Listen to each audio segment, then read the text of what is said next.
we bought this Jeep used about a month ago for our granddaughter, and we were trying to get it ready for her to take it. But battery started draining and going dead, and then when you crank it up, it says that start stop system is unavailable. Service start stop system comes on the dashboard. Are they related?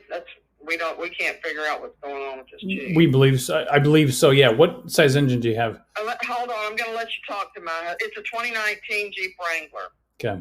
Hello. Hey, how are you? What size engine does it have, my friend? 6. I guess a 3.6. Okay. All right. So what's going on with the Jeep? Okay. So the issue that you're having, correct me if I'm wrong, the battery is draining. Is that correct?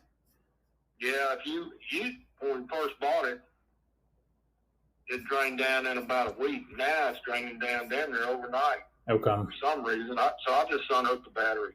Okay. I went and had the battery checked. It was good. Okay. Charge it up, put it back. As long as you leave it up battery unhooked and cranking, but you got to unhook it every day, and it's just a pain in the rear.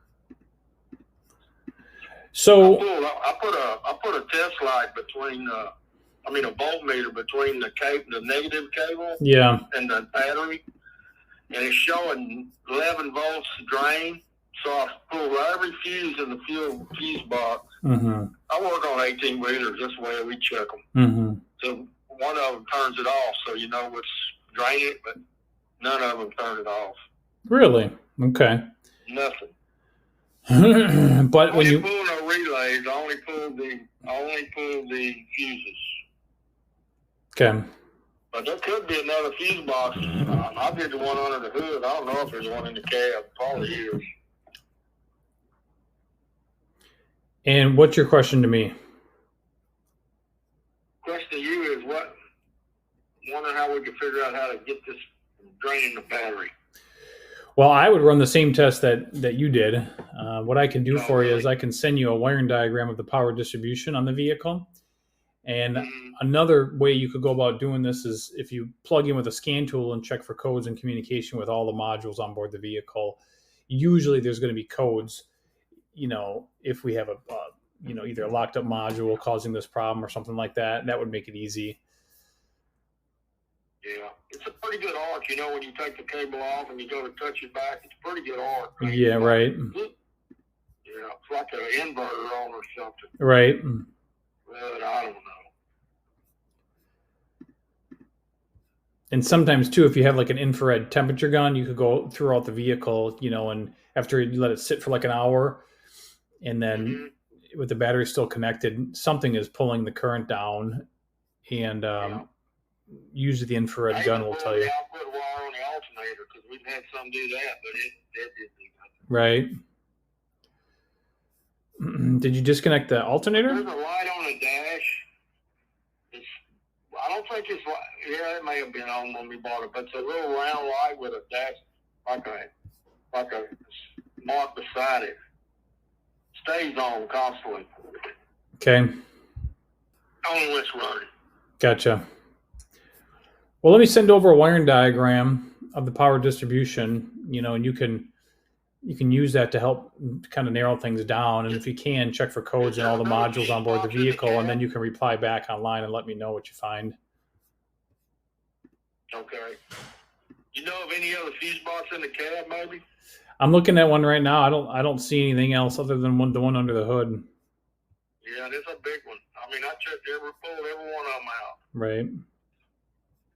Man, I was hoping that light would go off, but it didn't. Right.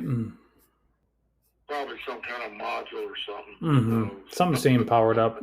Usually, that might be why they got rid of it. Usually what we see is the radio goes bad, causing the battery drain. That's pretty common. Oh. Sometimes you're driving down the road, that radio will just turn off. Maybe it's a radio going bad. I don't know. I don't even know how to get it out of there. It ain't looks like, what is it, a real big square box? Yeah. It's got a reverse light in it. Camera. Okay. Let me pull up a diagram here No for the special video. tool to get it I don't know off the top of my head. Let me take a look here. I know our Ford's got them little wire deals you stick in and you pull on, but I don't see that on this Jeep. No, there's just a couple screws. You just pull the trim off on the front, and there's looks like there's 4 screws, 2 on top, 2 on the bottom. Should ought to take it off and just unplug it and see if the damn drain go away. Right. But I'm showing that fuse. It looks like it's 97. Hang on, let me double check. I swear my eyesight's going bad here.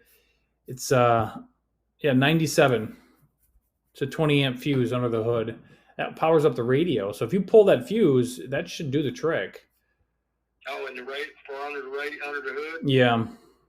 Yeah, I pulled every one of them. Nothing changed that voltmeter. Yeah, so I can send you a power distribution diagram. That might help out. Okay. But we do see the radio goes bad quite often. And if you can, get those codes in the computer system and then reply back and let me know. Okay. All right? All right. All right, my friend. Good luck and let me know what you find, all right?